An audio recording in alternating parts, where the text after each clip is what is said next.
هر کسی که یه مقدار اطلاعات سیاسی داشته باشه میدونه که چرچیل کی بوده. نخست وزیر بریتانیا بوده تو 2 دوره. یه دوره بین 1991 تا 1995 بوده.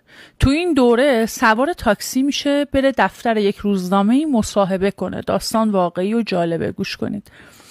وقتی سوار تاکسی میشه، بعد از اینکه میرسه به دفتر روزنامه، به راننده تاکسی میگه نیم ساعت اینجا منتظر بمون، مصاحبه‌مو انجام بدم بیام پایین. راننده تاکسی برمیگرده میگه من به هیچ عنوان این کار نمیکنم، باید سریع برگردم برسم خونه تا از تلویزیون مصاحبه چرچیل رو ببینم. چرچیل رو نمیشناخته. چرچیل که از این حرکت راننده خوشحال و ذوق زده میشه، در میاره درجا یه 100 پوندی به راننده تقدیم میکنه به عنوان هدیه. راننده تا پولو میگیره برمیگرده میگه گور بابای چرچیل، تا صبح اینجا منتظرت میمونم. میخوام بگم پول علایق و سلایق آدما رو تغییر میده. همونطور که توی آقا به خوشگلی و زیبایی زن خیلی اهمیت میدی، زنا هم همینن. وقتی براشون خوب پول خرج کنی عاشقت میشن، محبتشون گل میکنه، میل جنسیشون هم بالا میاد. میگی نه؟ نگاه کن، امتحان کن.